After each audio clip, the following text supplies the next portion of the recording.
E aí, galera, espero que todos estejam bem aí. Então, nosso grupo ficou responsável pela discussão do texto Razões Institucionalistas para o Desenvolvimento Local e Regional, do Bruno Trentin e Adriano Lago. Referencial teórico. O primeiro ponto a destacar aqui é que o desenvolvimento econômico é um conceito que evoluiu muito ao decorrer do tempo e frequentemente está ligado com a qualidade da instituição. Dito isso, o desenvolvimento econômico, o crescimento dos países, sempre teve várias métricas ao decorrer do tempo. Por exemplo, lá no mercantilismo, no crescimento econômico, o desenvolvimento estava ligado com os metais preciosos. Depois veio os fisiocratas, que estava ligado mais com terras, agricultura. Aí vieram os clássicos, Smith, Ricardo e Marx, que estava mais ligado ao modo de produção, até que chegou a economia institucional, que está ligada com a instituição, né? Que fala que a instituição interferia no desenvolvimento econômico. Mas o que é instituição, né? No conceito de Douglas North, instituições são as restrições humanamente concebidas que estruturam a interação política, econômica e social. Podem ver representadas em restrições informais, que seria a reprovação de comportamento, costumes e tradição, e regras formais, que são constituições, leis e direitos de propriedade. Então, ao analisar as instituições, a gente consegue ver por que países com processos de formações econômicas, políticas e culturais quase iguais têm trajetórias diferentes de desenvolvimento, né?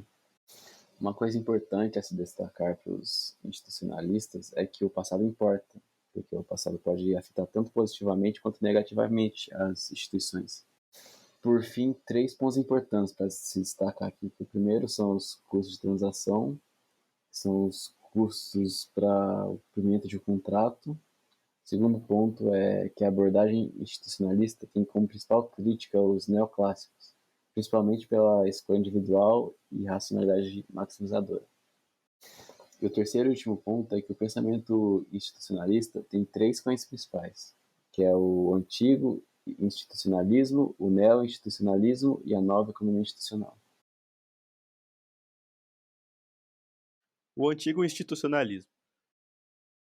Os antigos institucionalistas colocaram a instituição como elemento central para a evolução da economia.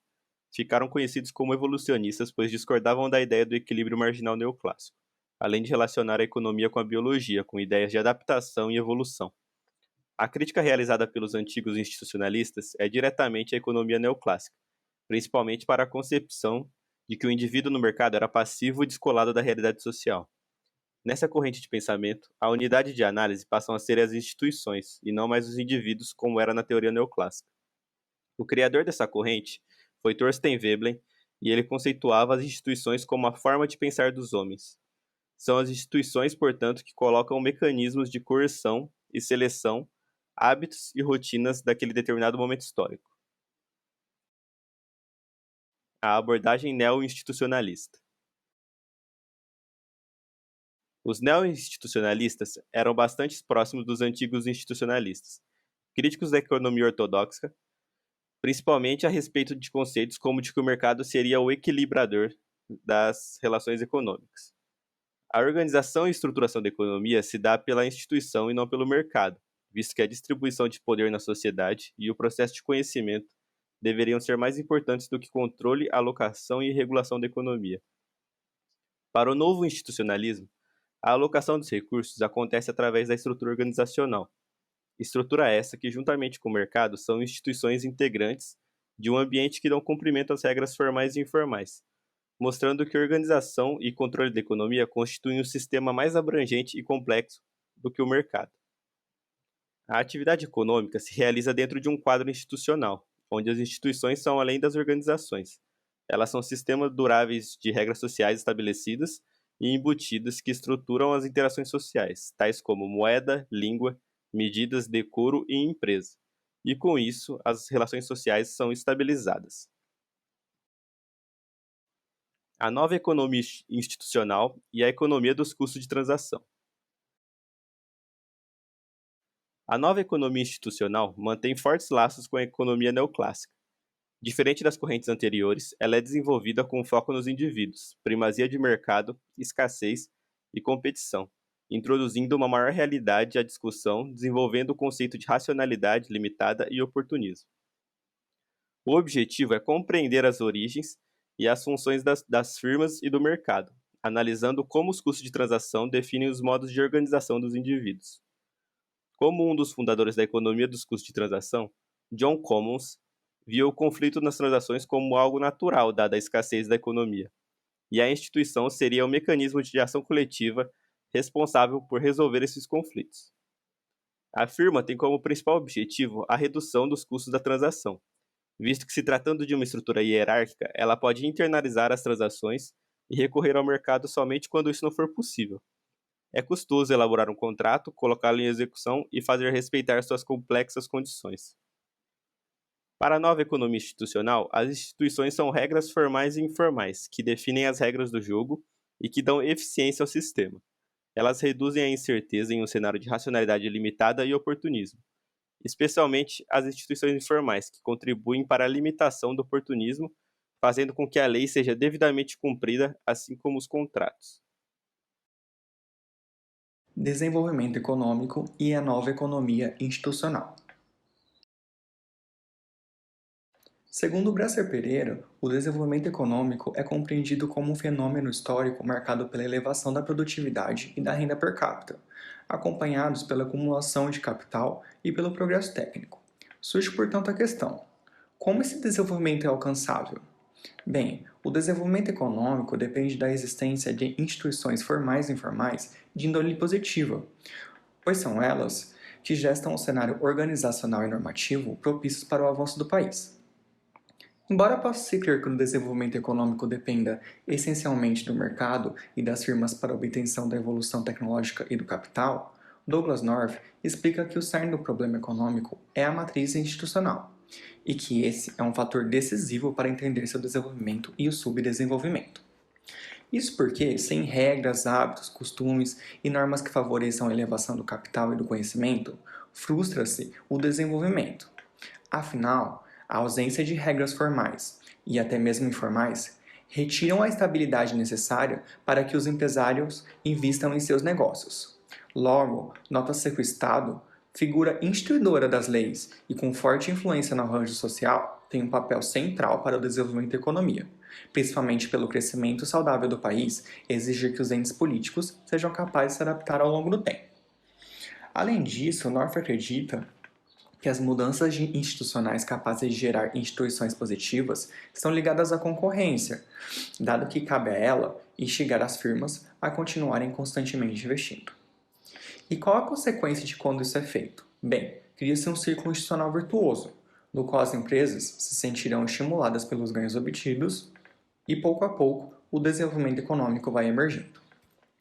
Assim, torna-se compreensível a afirmação de North de que a mudança econômica é um processo onipresente, contínuo e incremental, que é consequência das escolhas que os indivíduos, empresários e organizações estão fazendo a cada dia. Apesar de parecer que as instituições são base do desenvolvimento econômico nessa teoria, há um equívoco, pois as instituições não concebem o desenvolvimento, mas tão somente trilham os meios para que ele ocorra. Justamente por isso, pode-se perguntar o motivo de simplesmente não se acabar com as instituições ineficientes ou inibidoras do desenvolvimento. Então, a resposta encontra-se na ausência de neutralidade das instituições, ou melhor dizendo, dos sujeitos que as compõem. E essa falta de imparcialidade, ou grau da parcialidade, também é uma das razões para entender o motivo de algumas nações não se desenvolverem como outras. Outra ideia interessante é que o desenvolvimento econômico decorre de uma relação quase simbiótica entre instituições e crescimento, cujo vínculo decorre do conceito de mudança e do pressuposto de que existe inovação. A inovação, por sua vez, é tratada nessa teoria a partir da ideia de destruição criativa, pregando-se que os paradigmas tecnológicos são criados e destruídos. Em síntese, a economia institucional ela permite nos entender que o desenvolvimento econômico depende fortemente de instituições positivas e que a inovação é um ingrediente essencial para a fórmula de avanço do país. Razões institucionalistas para o desenvolvimento e subdesenvolvimento. Em sua proposta, North traz que o ambiente é repleto de incertezas que geram custo de transações, e por isso, as instituições podem interferir positivamente ou negativamente para reduzir esses custos. Para que haja o aprimoramento da matriz institucional, é necessário investir em inovações e mudanças tecnológicas, gerando o desenvolvimento das organizações e dos indivíduos dessa sociedade, seja na economia, na sociedade ou na política. São várias as hipóteses que já tentaram usar para justificar o autodesenvolvimento e a prosperidade das nações, como a questão geográfica, tamanho territorial e o solo, mas que não se sustentam. Um exemplo disso são as Coreias do Sul e do Norte. As duas têm o mesmo solo, o mesmo território e seguiram caminhos diferentes de desenvolvimento devido aos incentivos fornecidos por cada país. Na Coreia do Sul, prezam pela segurança, liberdade e propriedade privada, além da educação. Enquanto na Coreia do Norte, o regime autoritário dificulta o desenvolvimento nacional, o que impacta no menor nível de renda. Aqui, mais próximo do Brasil, temos o exemplo da Argentina, que no começo do século XX era muito rica e desenvolvida, mas que não conseguiu manter os padrões de evolução, mesmo estando no mesmo território com suas respectivas características. Outras nações, como o Japão e China, também, com longos períodos de dificuldades econômicas, conseguiram chegar a um estágio de crescimento acelerado. Outro fator que era levado em consideração era a religião. Na Inglaterra e na Holanda, acreditavam que o sucesso econômico estava ligado ao protestantismo, enquanto na França e na Itália, os mesmos níveis de desenvolvimento eram atingidos apesar de serem católicos. As razões institucionalistas para o desenvolvimento ou subdesenvolvimento dos países só podem ser compreendidas de maneira completa ao olharmos o cenário como um todo.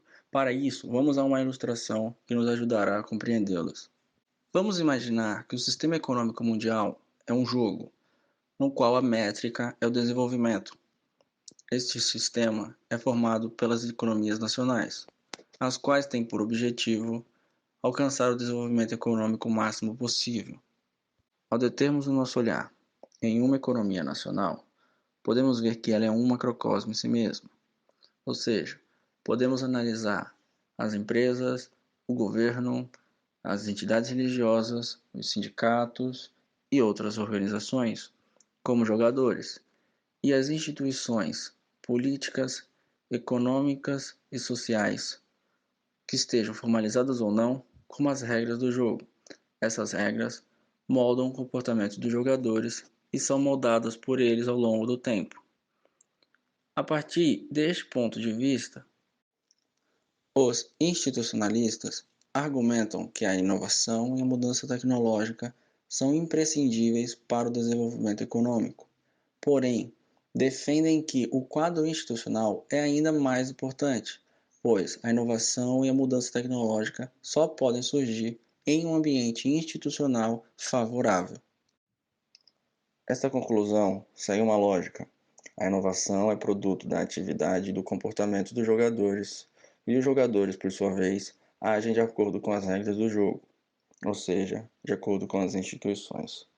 Nesse sentido, os institucionalistas irão dividir as instituições em duas: instituições extrativas e instituições inclusivas. As instituições inclusivas serão aquelas que trazem benefícios à sociedade, ou seja, que criam um ambiente institucional favorável ao surgimento de inovações, enquanto que as instituições extrativas serão aquelas que criam algum tipo de desarranjo econômico ou incentivos econômicos inadequados, fazendo com que, ao longo do tempo, esta nação alcance não o desenvolvimento, mas sim o subdesenvolvimento econômico. Considerações finais. Por fim, nas considerações finais, tem 3 principais pontos que é bom deixar guardar na memória. O primeiro é que a economia institucional foca nas instituições, lembrando que as instituições dependem do passado. O segundo ponto é que o antigo institucionalismo falava que as instituições eram uma forma de pensar dos homens, e o padrão de vida da população era explicado a partir das interações de instituições, estados, mercados e organizações. E o terceiro e último ponto era que nessa nova economia institucional, tinham foco nas eficiências das instituições, sendo que as eficiências eram as geradoras do crescimento econômico, porque diminuíam os custos de transação. E é isso. Obrigado a todos.